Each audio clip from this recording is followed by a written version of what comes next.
What is happening, my friend? I'm your host, the founder of EnhanceYourEdge.com, Brad Wilson, and today my guest is legendary high-stakes poker player Daniel Jungleman Cates. In today's conversation, you're going to learn Jungleman's process for improving your game on a daily basis. You're going to learn why changing your lens can offer a fresh perspective during your poker struggles, and many, many more greatness bombs. So, without any further ado, I present to you Dan Jungleman Cates on Chasing Poker Greatness. Jungle, welcome to the show. Nice to have you, my man. Thank you. Glad to be on the show. Appreciate it, sir. So, in my research, I learned one thing that was very surprising, that you're only 29 years old. Which is like insane to me because it feels like you've been around just forever. And, the Durrr challenge feels like forever ago to me, and that, you were 20 years old. Just knowing everything you've accomplished in the poker world, I want to kind of dig into the journey, the beginning of your story. Yeah, sure. I know that you started grinding small stakes like everybody has to, and you used reverse game selection effectively to make yourself better. Could you tell me about that and your early growth? I mean, it was always like when I was playing, I was always like a battler. When I was playing other video games or whatever, I was always like a battler, and and I guess I had some. Uh, Part of it was I just uh, really thought I could. Let me think. How do I even? Yeah, I mean, I just always liked to play, and I didn't really like the idea of having to sit out against people and like admit that they're better than me. I always thought I could be better than them. And it's like if I lost, I was always thinking, I could beat them if I just do these things and that kind of stuff. What exactly do you want to know about it? The breakthrough, right? I know you battled, like you said, you're a battler, and by battler you Yeah, mean you just took on all comers, right? You just wanted to yeah, play the best players. The breakthroughs that you made in that first couple of years, where you kind of went from 25 cent, 50 cent to yes. like 25.50. I think it was a little bit fortunate in that I happened to be ahead of the curve in 2550. Even when I first started, because like I'd already played sit and goes a lot, and it turns out it just happened that there was a lot of money in those games. When I was doing that, if like someone like watched card runners like applied, that's what I did. I watched card runners and applied their strategy. It was like not, it wasn't anywhere near as hard as it is today. So I was pretty fortunate to be ahead of the curve in that way, and at least when I first started, and it was fortunate that Car Runners was so ahead of the game at that time. One thing I want to say about battling is that I wasn't 100%. I think in the beginning and for a while I was battling everyone all the time. There were points where I hit downswings where I decided that I wasn't going to play people that were beating me for quite a lot, or that I like feared were better than me, um, or play them to less degree. Like if you always play the best players, no matter what your bankrolls it is or whatever, then it's not usually a good idea. Yeah, it's not gonna end up well. Yeah. If you have like like one buy into your name and you go out and play like whoever is like really good, it's not going to end out well. So you have to like still consider bankroll management and all these sorts of things. Um, and yeah, I was very stubborn. I was a stubborn cunt. uh, And yeah, I mean, like when you are doing well, and if you want to like play higher stakes or get better, one of the things at some point you have to start playing better players. I mean, like studying and stuff will actually help more these days. I would think. In the past, I think that there was more value in playing those players, but now I think things are so theoretical that studying matters a can we name this episode that Jungle Man? I was a stubborn cunt. I would love to put that in the Apple Podcast Store. I think it's a good way to get banned pretty quickly, though. Um, I speaking on that, that resonates with me a lot because I have a friend of mine, Adam Creek. He's an Olympic gold medalist, and he was battling. He was the fastest rower in Canada for a long time, and he started getting his ass kicked by one of his teammates, and he finally just broke and said, "I'm going to meet this guy. I'm going to talk to him and figure out what he's doing." And his teammate, they went to lunch. He asked him, and his teammate said, "Well, my training's like this. Once a week, I go to the gym, I train, and I push my body beyond what it's capable of. I go until my body breaks. I'm finding my limit, and then the rest of the week he hovers right above that limit or right below that limit, right, for growth, and he just is constantly finding those limits. So I think Sure. in your way, you're battling the best, and that's your breaking point, right? Sure. Those are the guys that are taking you to the limit, and then you hover around that. Yeah. It's an excellent way to grow. Yeah. I think there is also like something to be said about like when you play poker, it's not purely all logic in some ways. When you're actually performing at poker, there are like different there are ways in which your emotions come into play and stuff like that. It's not exactly easy to you know read a chart and then go play exactly that chart, or like study some principles or whatever, and then go and like apply them perfectly when like emotions are at play. And so like when you do play the best, you tend to overcome. You're more likely to overcome those emotional barriers, and things like that, or adjust your emotional intelligence accordingly, which I think is less obvious because no one really thinks of things. No one really thinks of improvement in this kind of way. I think it's not very common, but it definitely like poker's not purely like a logical thing, in terms of a few things, especially with regards to your own performance. 100%. And emotions are often way more powerful than rational logical thought. They can overwhelm. And poker is an extremely emotional game, right? Yeah, That's I've never thought about that, but that's actually gold right there. Um, you have no choice but to deal with your emotions when you're yeah, pushing yourself. yeah. I mean, like one subtle thing, for example, is I feel like a lot of guys don't really like, they get like scared and don't run a bluff or something like that, and you kind of have to like deal with that emotionally. Um, like there's some like emotional intelligence aspect to that, where you have to like confront, the fear of like running a bluff and getting called like quite a lot, or running a bluff against a really good player or whatever, getting called. And the only way to do that really is through practice and through like overcoming that fear. Yeah, the immersive process. Have you I know that everyone's, I'm sure you still deal with the emotions at the poker table, right? In Yeah. these moments. Have you kind of systemized the process for emotional growth? And if so, like what does that look like? No, I haven't done that. I wish I knew how to do that. I do not know how to do that. All I know is pushing your comfort zone definitely helps. Uh, that's maybe one of the biggest things, I guess, is just keep pushing it. I'm trying to think. I mean, I think it can be more complicated than that.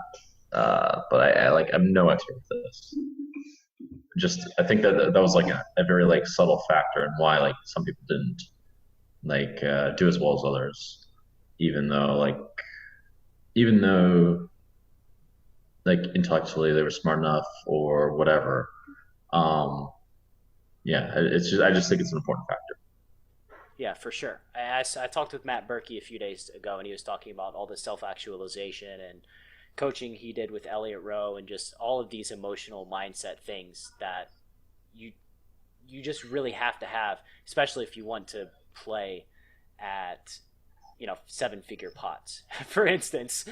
Yeah, Because if you don't have that, you're just going to jump off a cliff, right? You're going to be suicidal all the time. You have to learn how to yeah, cope. for Um, sure. so coming up, Victor Blom, you had a incident with him where he kind of hurt you. early on, and then within a year, you threw your hat in the ring with the Durrr challenge. From an outsider, I'm a poker player and I'm in the grind, especially back then, every single day. There are very few things that have gotten me excited to watch poker. The one drop was super exciting to me, and the Durrr challenge was like kind of a spectacle. How did it feel to throw your hat in the ring there to challenge him? Well, it felt pretty good at the time. I was very like very. I remember I was very excited about it. Egotistical. Uh, Kind of have to be, I think. I don't know if you have to be, but I think it's hard not to be. Let's Yeah. put it like that. Uh, that's one of the topics that's interested me more in general was how like the ego and like it being the ego and I've been trying to diminish it lately. It's like kind of a tricky concept. If you've ever read books by Eckhart Tolle, I'm reading New Earth now. Uh, there's some interesting ideas in there, and some like he has some explanations for like a number of like interpersonal problems that have to do with the ego. Uh, anyway, that's another subject. It's fine if you want to expand on Eckhart Tolle. I love that side of things too. Sure. I haven't finished the book yet. I read like a third of the book, something like that, of New Earth, and the other book I read a long time ago and was like kind of halfway on page or something like that. But these days I'm more like thinking more about those sorts of topics. Um, it seems that like he suggests that all bad behavior stems from the ego, and maybe that's the truth, which is a really like powerful concept because if that's the case, then that's like a pretty solid step towards like eliminating bad ego. Like in fact, in Catholicism, apparently the original sin, the first sin, was basically ego existing. Um, anyway, like he'll like go into explaining uh, why like many like parents are disconnected with their children in terms of ego. Like a lot of the time, for example, like a parent will feel like a little bit will get angry at a child because like they like have this in the mindset that they're the parent and they know their ego has this in the mind that they're the parent, they know what's best for the kid, and he would give a much better explanation, and that like when the child didn't meet those expectations, like the ego would basically get upset, and then that would be taken out on the kid in some ways that would be not healthy. He explains this far better. Anyway, The experts always do.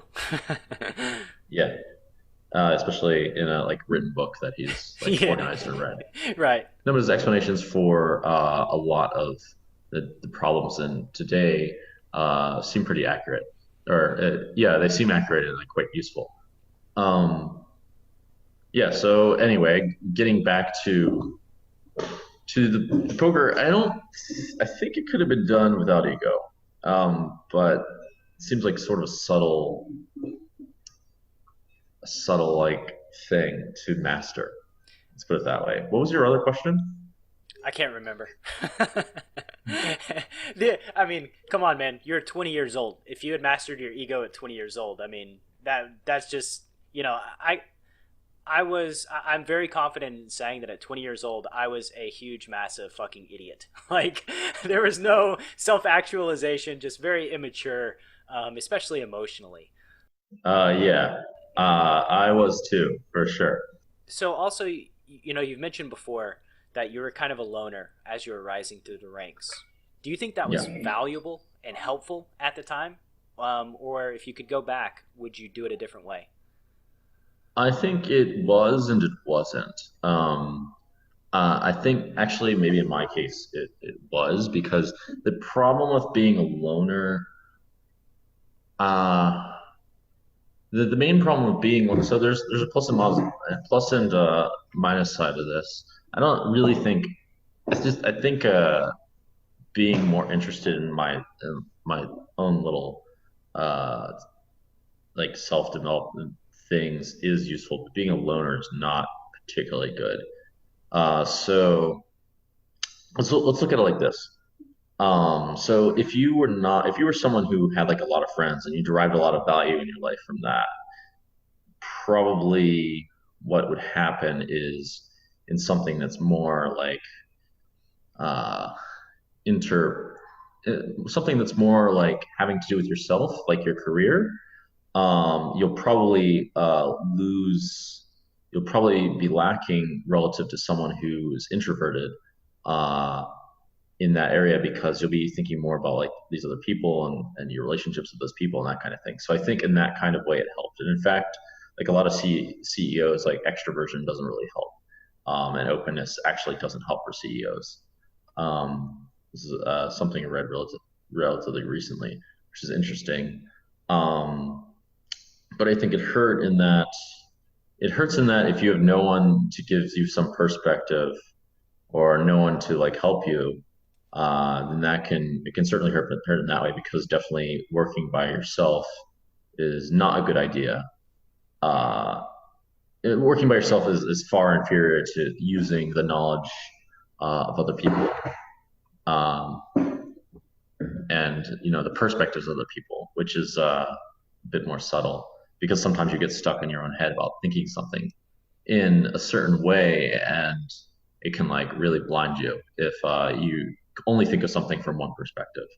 So, but I didn't really have that second problem because from I didn't have that second problem as much because I always like looked online and like tried to learn through courses and stuff like that, which solves that problem. So yeah, just naturally I had more what's the word? I had more motivation towards learning, which is the helpful side of being a loner, you could say.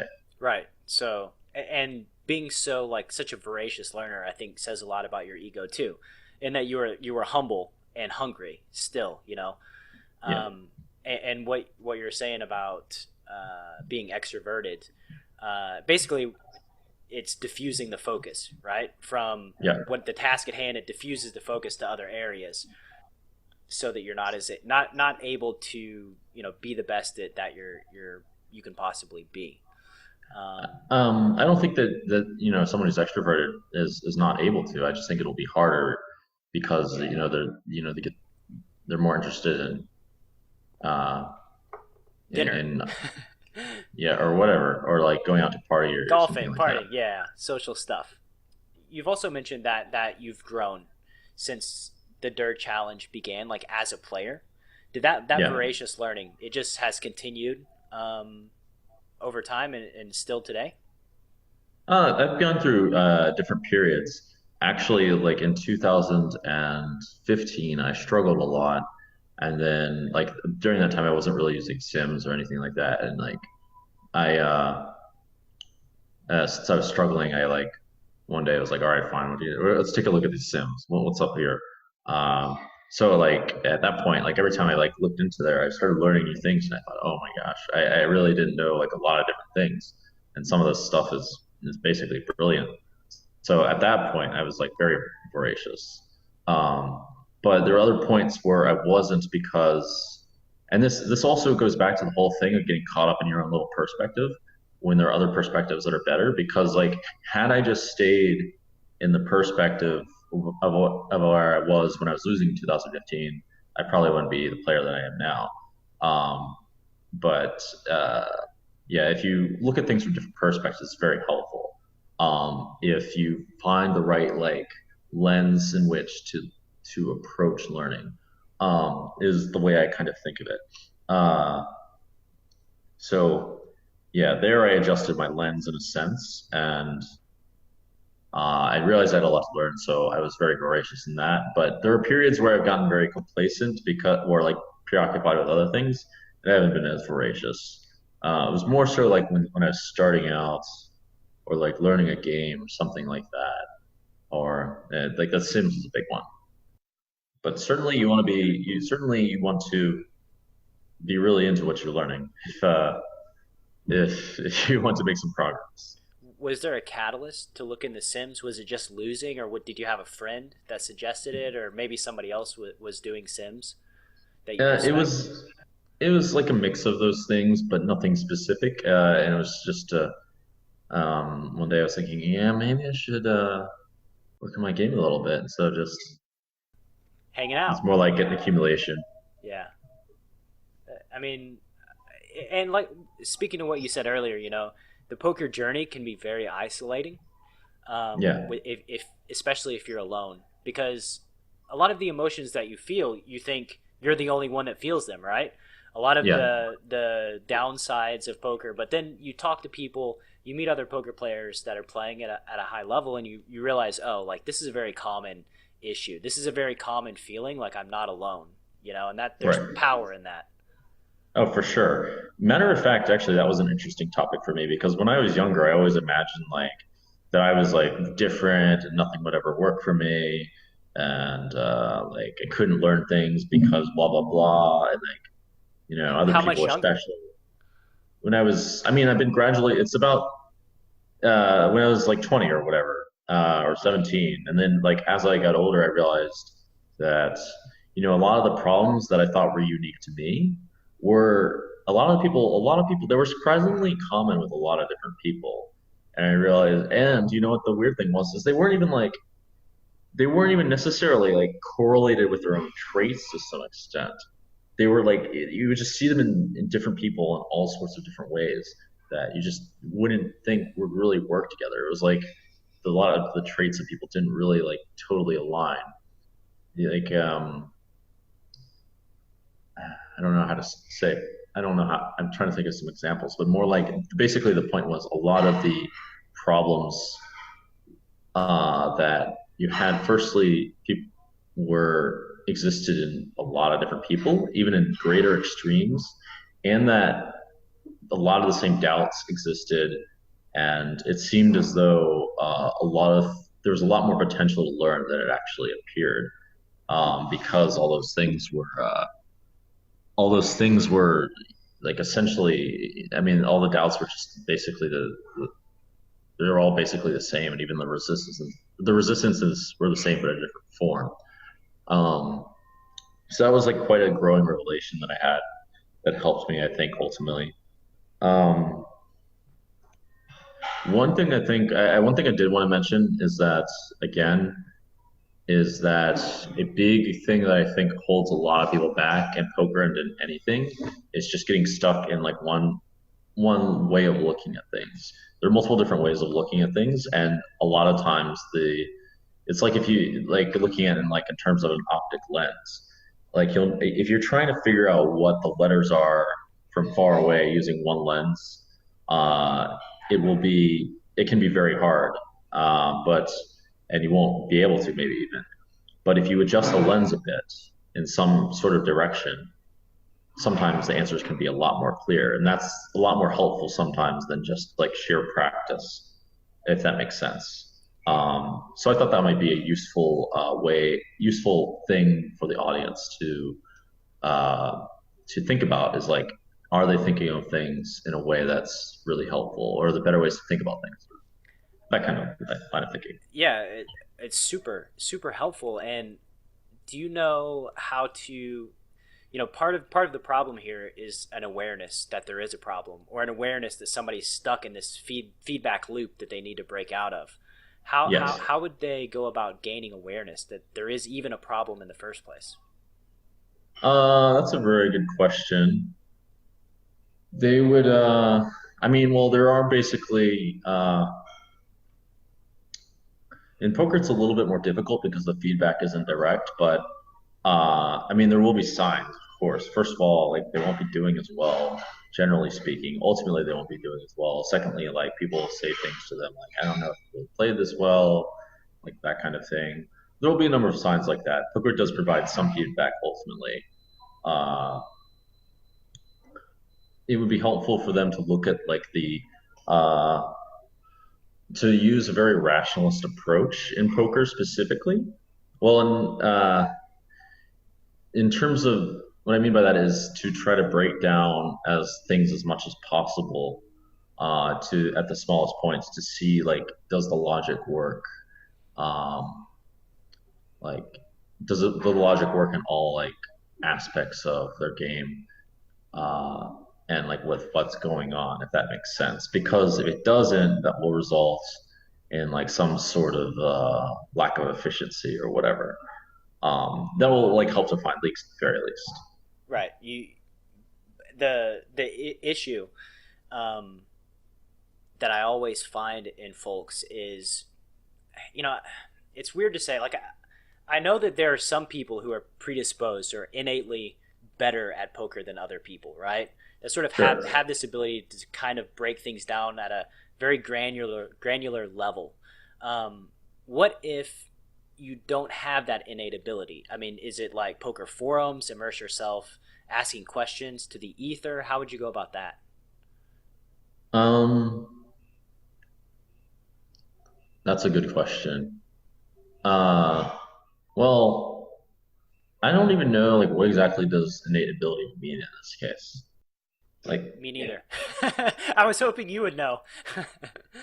oh, one thing that I think matters a lot, but I don't, that I found I did naturally was just that that I think would help with innate ability is just looking at like every single decision point you make. It would be like, I think it would be a really arduous task for a lot of people to like say like, was this raised pre-flop right? Or could I have check raised the river? Or that Right. kind of thing. 10 different Um, sizings, analyzing each different sizing. yeah, you wouldn't have to use 10, but Yeah, I'm there are like just roughly three sizes you can use in most situations. But like if you go through all those little things, it would be a bit of a pain in the ass. But I think eventually that would develop like some kind of intuition for poker. Uh, yeah, so maybe that answer will help you. I mean, definitely talking to other people helps to some extent, but at some point you have to figure out like who actually knows what they're talking about, which is another problem. You have to like kind of do a lot of trial and error with a number of things, basically. Um, yeah, you have to do a lot of trial and error, and you kind of have to figure out who knows what they're talking about. That's like quite important before you start listening to people. yes, because bad feedback can be just worse than no feedback at all, depending Yeah, on where it comes from. But yeah. I think. Go ahead. I was just going to talk about the art. It being arduous to break this down.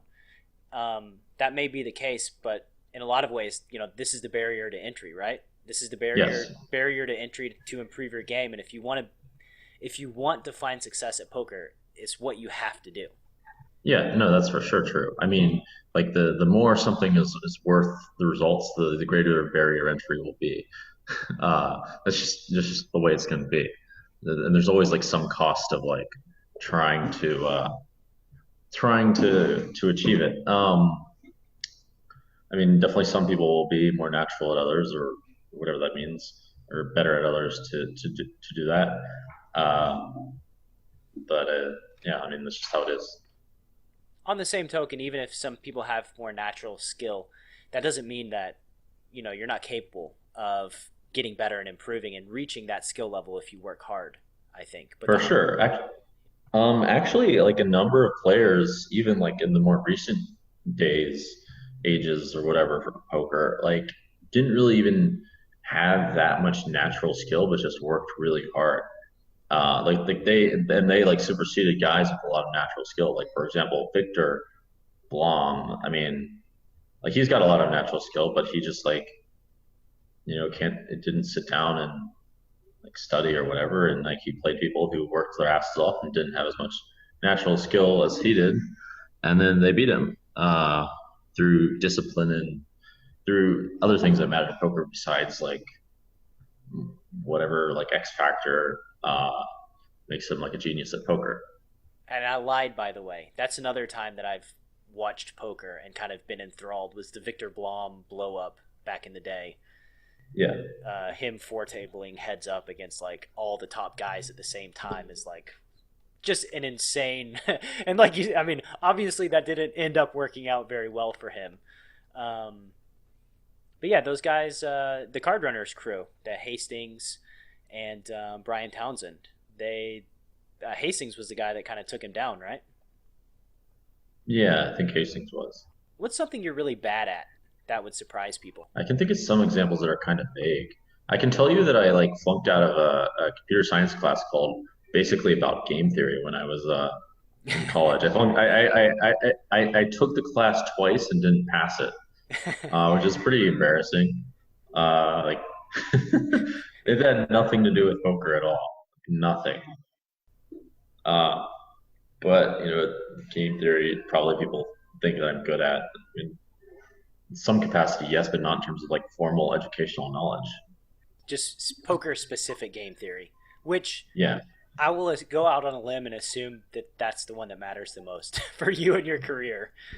Well, I mean, there are aspects of game theory that aren't really relevant to poker. Like, for example, building, like, they had you like prove some conjectures by like a few different methods and things like that. And it just doesn't have like anything to do with poker. You never have to do that.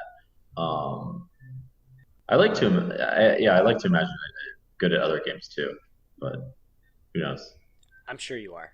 And another aspect of this of flunking the game theory is like you're playing poker. I would assume a lot of poker. Again, focus is diffused. If your focus was clearly on that or improving in any other game, I have no doubt that you would just crush it. Oh, well, thanks. I'm not really going out on a limb there. I don't think. Uh, what would you say, like today, your process for improving your poker game? What does that look like? Is it Sims? Um, is there any way to break it down?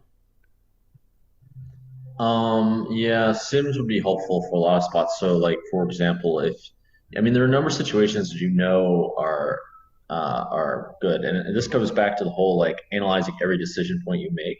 So this is what I would do. I would like, for example, if you raise aces in any position, like that's gonna be okay. You know that fucking raising aces in early position is gonna be okay. But every time you're unsure of a decision, to like write it down or make a note of it and then look through the sims and see what you're supposed to do with the sims and like think about like the other players exploitative tendencies or whatever. So I would if you do that, if you keep doing that, you're going to get answers. I would say do that for every single time you're not sure about something.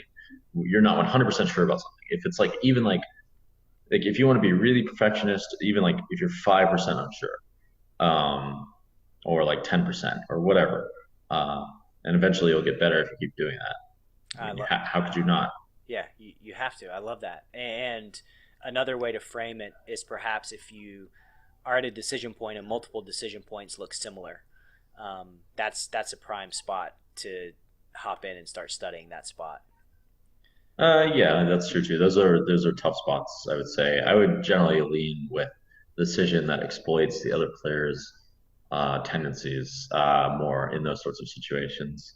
Um, yeah, I'm trying to think of a simple situation.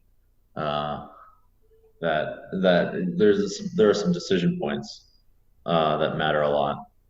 I mean, then it's not hard to come up with them in terms of like if you're playing some hands, it's not going to take long for something to be a little bit less clear. Like if you flop like certain middle pair on a board, are you going to bet it or check it or whatever? If you're like out of position, do you bet small on the river or do you bet big? Or you check or go for check raise? Like all those sorts of things. And yeah, like you said, they're very easy to come up with when you're playing because they happen over and over and over. At least they do to me every poker session Yeah, that I play. yeah, There's always room questions, right, and areas yeah. to work on. Um, what's some common poker advice you hear that you just disagree with? Oh, here's one, but I disagree with it, but it ends up hurting me because of whatever. I hear a lot about people like talking about like getting away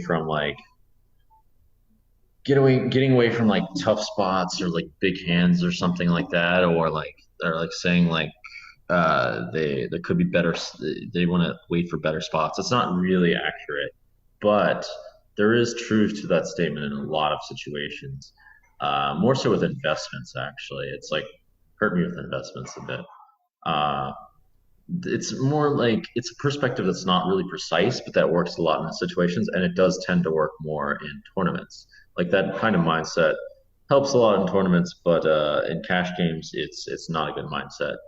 Um, yeah, in cash games that does not work. Yeah, because cash games is just like plus EV or minus EV decision. It doesn't really Yeah, matter what happens. You always take the plus EV.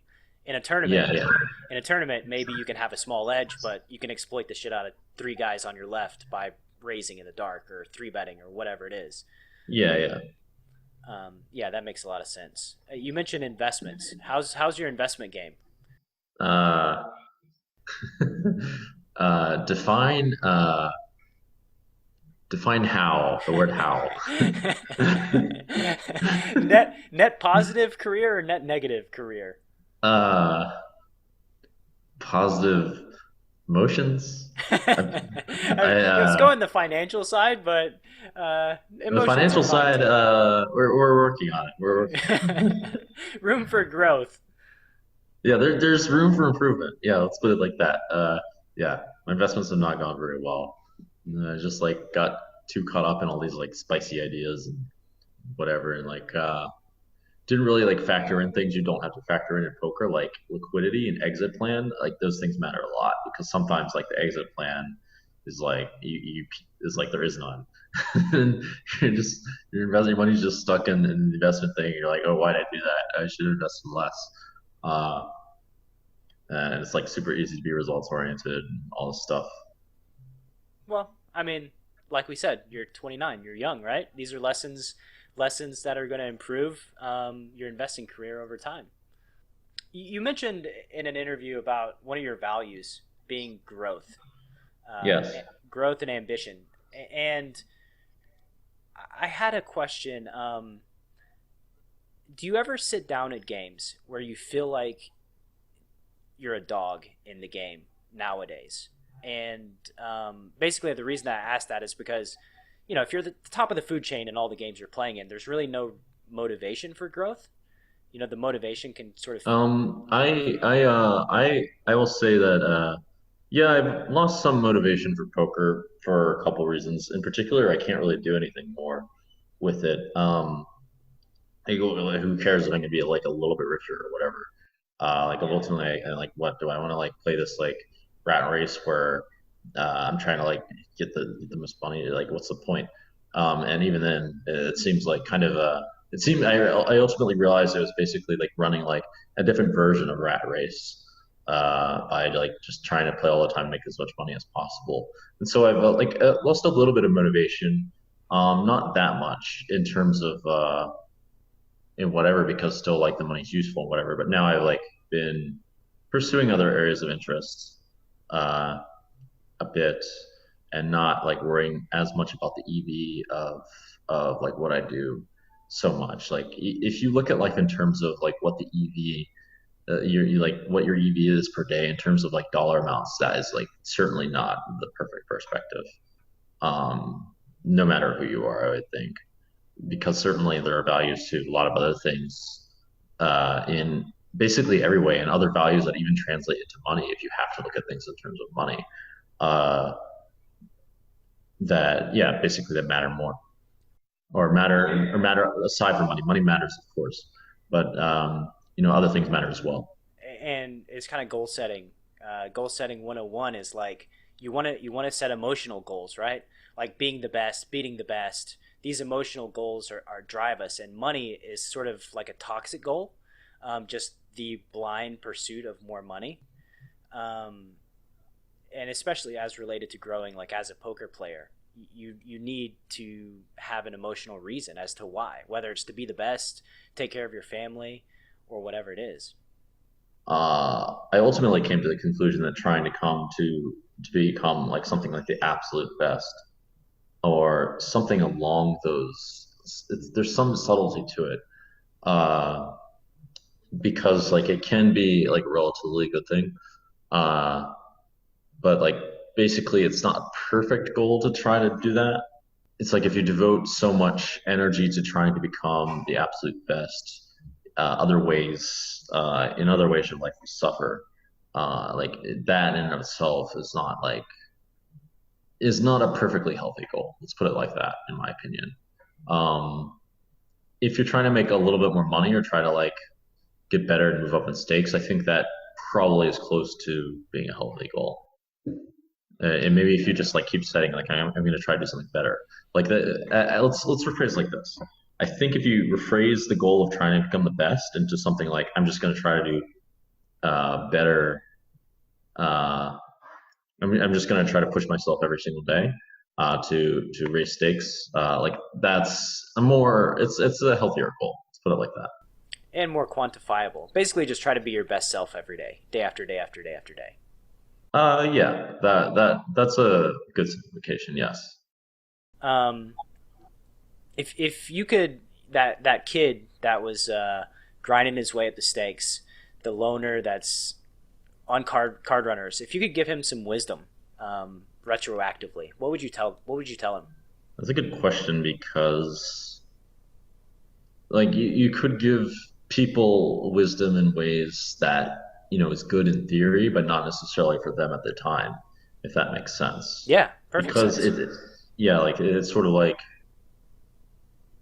it's more of like there's an exploitative strategy in terms of like what wisdom is best for someone at that time, compared to like what's the best wisdom in theory for them at that time. Yeah. In my case, I think I would have liked to like pursue other avenues within poker earlier and looked at other ways of making money besides just like grinding, or excuse me, just grinding on full tilt. Like one of the big mistakes I made was never like playing on Euro sites or whatever until it was like too late, and I would have made a ton more money. Um, which may seem counterintuitive to some of the other things I said about like not focusing too much on money, but in this is kind of like the exploitative thing for me to say, and like making more money is not exactly a bad thing. It's just more it's a bad thing when other areas suffer. A simple example to that is when when some like there's a point when if you want to make some more money that you want to like betray your friends, yeah, that's probably not very good. And by probably I mean definitely. Yeah, uh, basically scamming. all things relative to each other appropriately. That's just an awesome insight. I'm just thinking about that insight as far as like exploitative wisdom to the person that you were, because I talked to another friend of mine, DGAF, and he was talking. I asked him that question, and he was like, "Well, you know, I would give myself the advice to save my money better and to create other avenues as far as revenue streams." He's like, but the problem is like I got that advice. Like other people gave him that advice at the time, and he was just like his ego wouldn't accept it, right? He thought, oh, Yeah, I'm just going to be making 500K a year playing poker forever. Who needs multiple income streams, right? So I love right. there's some wisdom that is great wisdom, but at the time that person's not going to accept it. Right, right. Yeah, it's very relevant in raising children actually, because like to raise children is like, and I don't know much about raising children except that it's like relevant to like it's relevant to dealing with people in general. Even though like people can be childish in some ways and be mature in other ways, and when you're like dealing with people appropriately, you have to like kind of like there's quite some skill in dealing with people appropriately, both mature and childish. Like sometimes you can like overcompensate with some details in dealing with mature people. Like you can like caress their ego too much when it's like not necessary and it wastes time. And then conversely, you can like not caress someone's ego when they're immature, uh, when now they won't listen to you. When it's not helpful, right? Yeah. It's reading the room, having emotional intelligence. Yes. You've mentioned a couple of books in this conversation. If you I've could got go ahead. if you could gift my audience one book, what book would you gift them? I think New Earth lately is pretty good. I think that's something that's very logical for a lot of the readers to read and to see why like many of the to see more clearly why like the ego is a big problem in today's society. He does ask like a very large and daunting task of like removing ego. Uh, like it's actually a huge task. But I think a lot of the things he says gets people thinking in the right path. Uh, by Eckhart Tolle, if I didn't say that. That would be the one book that the first book on my mind that I would recommend. Nice. And I'll also give a book too after this conversation that kind of um, came to me on those lines of the ego and dealing with people is a book called Leadership and Self Deception by the Arbinger Institute. And Oh, I haven't heard of that book. I'll write it down. yeah, it is just an amazing book on relationships with other people and how effectively like the ego comes into play. And the example that they use in the book is like you're asleep in bed, right? And you're next to your wife, and it's a neutral situation. Like you love your wife, you think highly of her. Your baby's in the other room. You have an important meeting in the morning, and the baby starts crying, and you're like, you lay there. You don't immediately go do it because you're like, oh, my wife's going to wake up. She's going to take care of it. She knows that I have an important meeting in the morning, and she doesn't get up, right? So you're just like kind of laying there and faking it. And then like your neutral feelings or feelings of love to your wife, they start changing after you deceive yourself by not getting up. You start thinking, Yeah. oh, my wife's lazy. She doesn't care that I have a meeting. And then you start projecting all these things. And then Yes. before you know it, these things manifest in other Yes. areas of life. Right. And that's, by the way, the manifestations of that are immature versions of communication. The mature version of communication is to like say something like, well, the first thing is to not have that expectation. The second thing is to like to not have that expectation and like hold on to it if she like doesn't do it or find some other way to handle it. The mature thing to do is say like, hey, can you please, is literally just to say like, hey, can you please do these things because I'm busy tomorrow, and like this would really help me a lot or whatever, something like that, instead of like expecting her to do it and not get up and then be like, well, you're fucking lazy or whatever, or something like Right. that later on, now that you're irritated because she didn't do something that you expected her to do, and like she didn't know that was the expectation. Uh, And this goes back again to well, more self-help. The four agreements is one of the four agreements is don't make assumptions. yeah, Assumptions can be assumptions. very toxic. Yes, assumptions are expectations. Yeah. Well, maybe you can. It's kind of subtle because I think you can make them as long as you don't get like attached to them. You don't get like you can sort of make, yeah, you can make assumptions, but don't like hold on to them and get like salty when they're wrong or something like this. Yeah, you can make assumptions that are like lowercase t truths, right? That are subject to evaluation, that you just don't hold to. Yes, yeah, So just a couple more questions and we'll get you out of here, man. Um, sure. let's project into the future a bit, maybe 15 years. What accomplishments will you have added to your resume? And they can be poker or non-poker related. I think I'd like to do something that's non-poker related. Um, I personally prefer to do something more having to do with like myself, or myself as like a personal myself as like a personality, like a public personality, something along those lines, like in entertainment or whatever. Entertainment's just a big area where this exists, or something like this, What some kind of capacity? public persona. Maybe not necessarily entertainment, but like something, yeah, something bigger than poker in this sense. I haven't really figured that out yet. Or do something. I prefer to do something as scalable as possible, like maybe technology or something in business. Um, I'm thinking. I'm trying to decide what the most scalable avenues are. I think technology is one, definitely, but I don't really know the first steps of that. But I'm trying to explore that. And basically, in 15 years, I hope to like have some like major role in how technology affects the world or something like that. Uh, let's hope I can do that. I don't know. It's sort of like it's a big goal, or affect the world very largely in some positive way. Also, a big goal, even though it sounds very simple with the way it's stated. It's definitely a massive, massive goal. And I'm sure that with your network of people, you can get some tech wisdom thrown your way um, Yeah, to help you reach that. But yeah, yeah, man, that's awesome. And I'm actually a little glad that it's not poker related. yeah. Hopefully, glad for humanity um, in the next 15 years too. I hope so too. So, where can the Chasing Poker Greatness audience find you on the interwebs?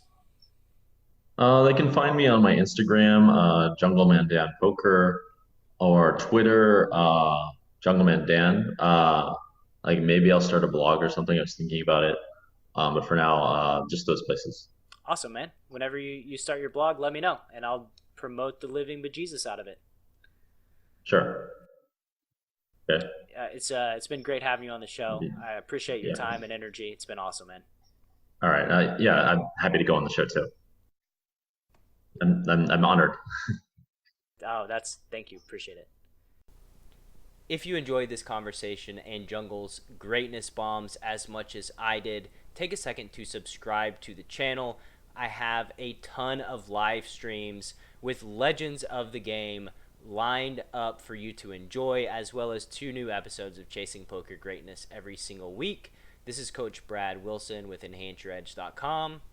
See you next time.